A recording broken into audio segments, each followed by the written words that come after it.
Hi all, welcome to Vijayamala சக்கரவர்த்தி channel. So இன்றைக்கி நம்ம கிச்சனில் என்ன சமைக்க போகிறோம் அப்படின்னாக்கா, நான் இன்றைக்கி என்ன பண்ணியிருக்கேன்னா முத்தை ரெடி பண்ணியிருக்கேன். புடலங்காய் போட்டு வதக்கல் ரெடி பண்ணியிருக்கேன். அதே புடலங்காயை ஒரு கப்பில் எடுத்துன்ட்டு தயிரும் ஆட் பண்ணியிருக்கேன். அது அந்த வதக்கலோடு அந்த தயிரை ஆட் பண்ணி பச்சடி மாதிரி சாப்பிட்டிங்கன்னா அவுட் ஆஃப் த வேர்ல்டாக இருக்கும். அதோட ரா ஆனியன்ஸ் எடுத்திருக்கேன். அதுக்கப்புறமா பருப்பு புளிக்கீரை இருக்குது, அதாவது மேத்திக்கீரை இருக்கு இல்லையா, வெந்தயக்கீரை போட்டு திருப்பதி ஸ்டைல் புளிக்கீரை பண்ணியிருக்கேன். முத்தையும் புளிக்கீரை வெந்தயம் போட்டு புளிக்கீரை combination is really out of the வேர்ல்டாக இருக்கும். வாங்க இதை நான் எப்படி குக் பண்ணேன்றதை நம்ம கிச்சனுக்குள்ளே போய் பார்க்கலாம். பார்த்தீங்கன்னா நான் கீரை அழகாக இலையை மட்டுமே மேத்திக்கீரையை எடுத்துட்டுருக்கேன் உதுத்து. அதுக்கப்புறமா புளியை ஜனத்தில் நினச்சி வச்சுட்டாச்சு. இப்போ நம்ம கீரையை குக்கரில் துவரம்பருப்பை போட்டு ஒரு 4-5 சவுண்டு விட்டு எடுத்துக்கலாம்.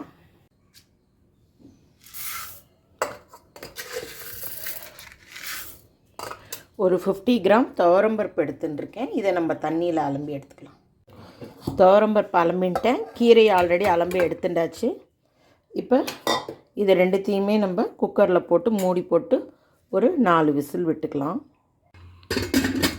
நான் இதுக்குள்ளே உப்பு மஞ்சப்பொடி எதுவுமே போட மாட்டேன், ஏன்னா பருப்பு சீக்கிரமாக வேகாது. அதனால் வெறும் பருப்பு கீரை மட்டுமே போட்டிருக்கேன்.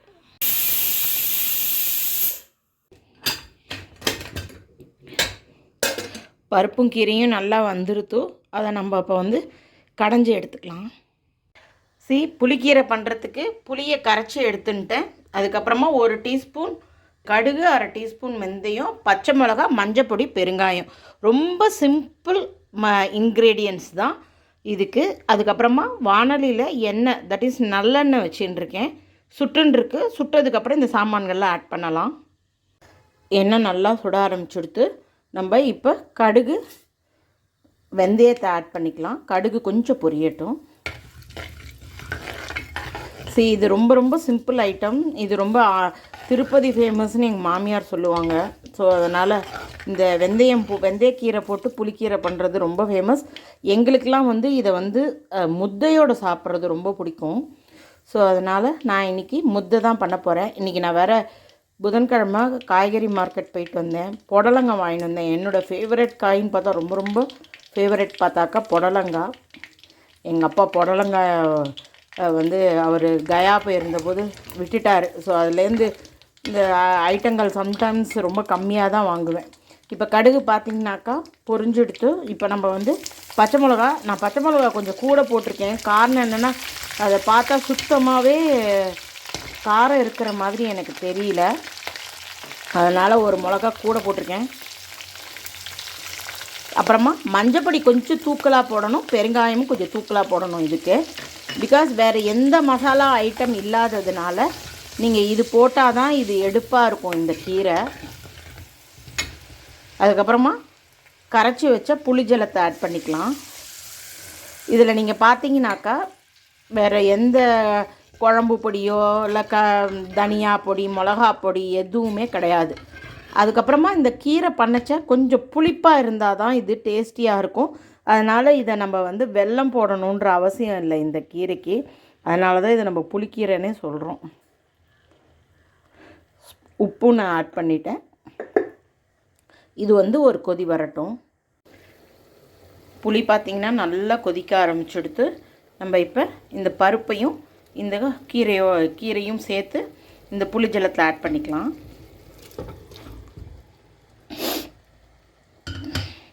இன்றைக்கி நான் ஒரு பைத்தியக்காரத்தான வேலை பண்ணேன். காலையில் ஃபஸ்ட்டு வீடியோ எடுக்கிற மும்முரத்தில் பருப்பையும் கீரையும் போட்டு ஜலமே குத்தாமல் கொதிக்க அடுப்பை ஆன் பண்ணிட்டேன்.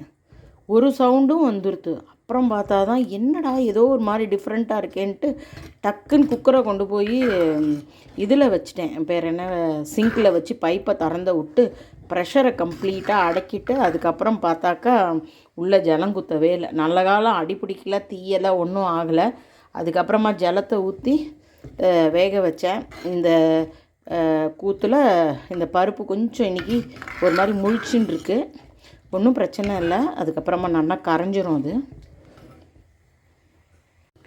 கொஞ்சம் மத்து வச்சு கம்ப்ளீட்டாக பருப்பை ஓரளவுக்கு மசிச்சு விட்டுட்டேன். நல்லாவே ஓரளவுக்கு கரைஞ்சிடுது. பட் அங்கங்கே கொஞ்சம் ஷேப்பும் தெரியணும். ஒரே தடவையாக குழந்த ஃபுட்டு மாதிரி மசிக்கக்கூடாது. எப்பயுமே கொஞ்சம் ஷேப் இருந்தால் தான் நமக்குமே சாப்பிட்றச்சு நல்லாயிருக்கும். ஸோ கரெக்டான பதத்தில் மசித்து எடுத்துட்டாச்சு. இப்போ நம்ம வந்து ஒரு கொதி வந்த உடனே கீரையை ஆஃப் பண்ணிட்டோன்னா நமக்கு புளிக்கீரை ரெடி ஆகிடும். அதுக்கப்புறமா முத்தை பண்ணிட்டு புடலங்காய் காயை வதக்கிக்கலாம். யூஸ்வலி பார்த்திங்கன்னா இது முத்தை கரண்டி யூஸ் பண்ணுவாங்க. நான் வந்து ஆர்டினரியாக உள்ள சப்பாத்தி தேய்க்கிற குச்சி தான் போட்டிருக்கேன். காரணம் என்னென்னா எனக்கு அளவு ரொம்ப கம்மி. பெரிய பாத்திரத்தில் பண்ணுற மாதிரி இருந்தால் முத்தை ஸ்டிக்ஸ் எல்லாம் யூஸ் பண்ணலாம். என்கிட்ட இருக்குது பாருங்கள், இதுதான் முத்தை ஸ்டிக்கு. இது பெரிய பாத்திரங்களில் பண்ணுற நேரத்தில் நம்ம யூஸ் பண்ணிக்கலாம். என்கிட்ட இப்போ வந்து ரொம்ப சின்ன அளவு தான் பண்ண போகிறேன். அதனால நான் வந்து சப்பாத்தி தேய்க்கிற குச்சியே வந்து எடுத்துட்டுருக்கேன். இன்னும் தண்ணி சுடட்டும். முத்தை பண்ணுறதுக்கு நான் என்ன பண்ணியிருக்கேன், இந்த கப்பால் 2.25 கப்பு வந்து மாவு எடுத்திருக்கேன். ஸோ ஒரு கப்புக்கு 1.25 கப்பு தான் அளவு மெஷர்மெண்ட்டு. ஸோ அதுக்கு தகுந்தாப்பில் நான் கிட்டத்தட்ட ஒரு 3.25 டம்ளர் 3.25 கப்பு தண்ணி எடுத்துட்டுருக்கேன். தண்ணியை இப்போ பார்த்திங்கன்னா நான் ஆன் பண்ணி வச்சுருக்கேன் அடுப்பை. ஜஸ்ட்டு ஒரு 1/2 டீஸ்பூன் உப்பு போட்டால் போகிறோம். கொஞ்சம் மாவை இப்படி தூவி விட்டுக்கோங்க. தண்ணி கொதித்து வரைச்ச மாவை அதோடு ஆட் பண்ணி கிளறிட்டோம் அப்படின்னாக்க நமக்கு ராகி களி ரெடி ஆகும். கொஞ்சம் தண்ணி சுடட்டும். பார்த்திங்கனாக்கா ஆவி வர ஆரம்பிச்சிடுது. இன்னும் கொஞ்சம் நேரத்துலையே நமக்கு வந்து தண்ணி ஆல்மோஸ்ட் கொதி வர ஆரம்பிச்சிடுது. ஸோ இப்போ நான் வந்து சொன்ன மாதிரி 2.25 கப்பு மாவு எடுத்திருக்கேன். சரி, 1க்கு 1.25 தான். தண்ணி கரெக்டாக வச்சிங்கன்னா கரெக்டாக வரும்.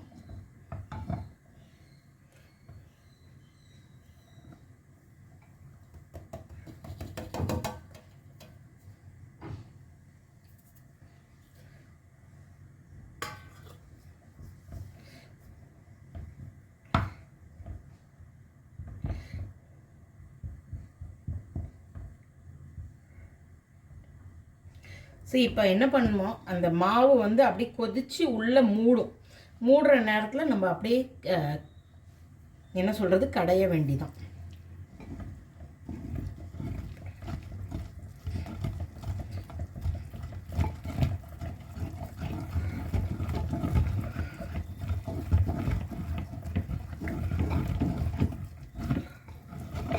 சரி, கை விடாமல் கடைஞ்சிங்கனாக்க கட்டி தட்டாமல் வரும்.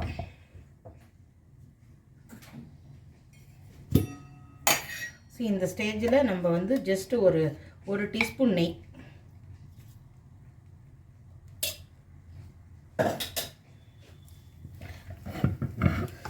எதுக்குன்னா இது வந்து அப்படியே உருண்டு அப்படியே அழகாக வந்துடும்.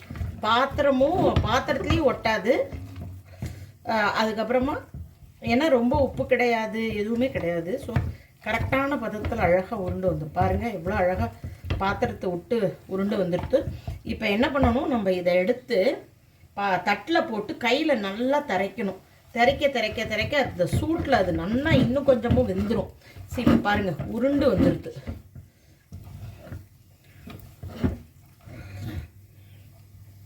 இப்போ நம்ம தட்டுக்கு தேய்ச்சி ட்ரான்ஸ்ஃபர் பண்ணிவிட்டு நம்ம இதை உட்காந்து கையில் தேய்ச்சி உருட்டி எடுத்துக்கலாம்.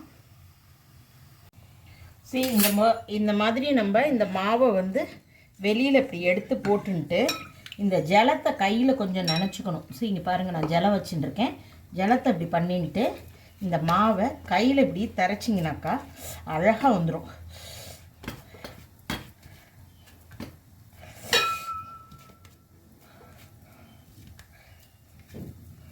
இப்படி பண்ணிகிட்டே இருந்தீங்க அப்படின்னாக்கா இதில் ஆல்மோஸ்ட் கட்டி எதுவுமே இல்லை. நீங்கள் ரொம்ப கட்டிக்கிட்டே ஏதாவது வந்துடுதுன்னா நிறைய நேரம் பண்ணிங்கன்னா அந்த கட்டி கூட உடஞ்சிடும். இன்றைக்கி பார்த்தீங்கன்னா பெருசாக கட்டி எதுவும் இல்லை. ஸோ உங்களுக்கு பால் அழகாக ரெடி ஆகிடும். இப்படி மற்ற மாவையும் ரெடி பண்ணி எடுத்துக்கிறேன். சரி, அழகாக உருட்டி எடுத்துன்ட்டேன். இது இன்னும் பார்த்தீங்கன்னா உங்களுக்கு தெரியுதா தெரியல, ஆவி வந்துருக்கு. இதை நல்லா மூடி வச்சிடலாம். மூடி வச்சிட்டோம் அப்படின்னாக்கா சூட்டுக்கு இன்னுமே அழகாக வெந்துடும். புடலங்காய் பாருங்கள் எவ்வளோ எலசாக அழகாக இருக்குல்ல. இதை நம்ம இப்போ பொடி பொடியாக கட் பண்ணிக்கலாம். புடலங்காயை பாருங்கள் அழகாக கட் பண்ணி எடுத்துட்டேன். அதுக்கப்புறமா இந்த சாமான்கள்லாம் வறுத்துக்கிறதுக்கு எடுத்துட்டாச்சு. எண்ணெய் அடுப்பில் வச்சுட்டேன். எண்ணெய் சுட்ட உடனே தாளிப்பு சாமான்களை ஆட் பண்ணிக்கலாம். ஸோ இப்போ நம்ம கடுகு ஆட் பண்ணிக்கலாம்.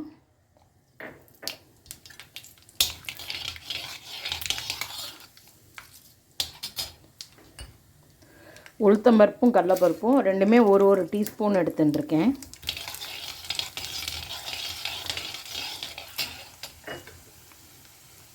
வத்த மிளகா, வேடிக்கை சில்லி தான் எடுத்துட்டுருக்கேன், காரம் இருக்காது. 2 மிளகா எடுத்துட்டுருக்கேன்.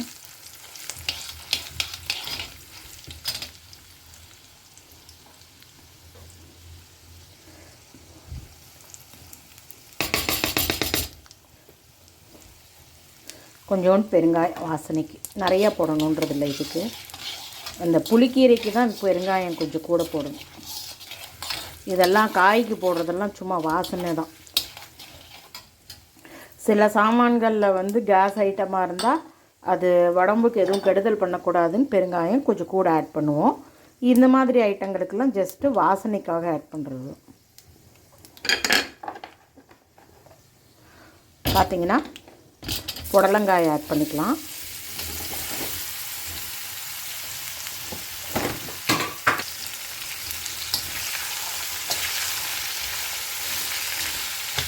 இதை கொஞ்சம் நேரம் மூடி வச்சு நல்லா வதக்கி எடுத்துக்கலாம். இப்போ தான் வதங்க ஆரம்பிச்சிருக்கு. நான் ஆல்ரெடி 1 டீஸ்பூன் உப்பு இதில் போட்டுட்டேன். ஸோ இன்னும் ஒரு 50% இது வதங்கணும். எனக்கு நல்லா குன்னி போய் சின்னதாக அளவாக ஆகிடும். அந்த மாதிரி ஆனால் தான் எனக்கு ரொம்ப பிடிக்கும். ஸோ இது திருப்பி நம்ம மூடி போட்டு வச்சிடலாம். இன்றைக்கு உண்டான லஞ்சு ரெடி ஆகிடுது. நான் மெயினாக பார்த்தீங்கன்னா ராகி முத்தை பண்ணியிருக்கேன். அதுக்கப்புறமா வெந்தயக்கீரை, மேத்தி சொப்பு இருக்குது இல்லையா, மேத்தி கீரை போட்டு புளிக்கீரை, திருப்பதி ஸ்டைல் வந்து புளிக்கீரை பண்ணியிருக்கேன். அதுக்கப்புறமா புடலங்காய் வதக்கியிருக்கேன். கொஞ்சோண்டு ஆனியன் எடுத்திருக்கேன். யாருக்கெல்லாம் பைல்ஸ் பிரச்சனை இருக்கோ ரெகுலராக நீங்கள் ஆனியன், பச்சை வெங்காயம் சாப்பிட்டிங்கன்னா உடம்புக்கு ரொம்ப நல்லதாக இருக்கும். இப்போ நம்ம சர்வ் பண்ணிடலாம். So hope you are all enjoying my video. Thank you for watching. Please like and subscribe my channel. Bye bye all.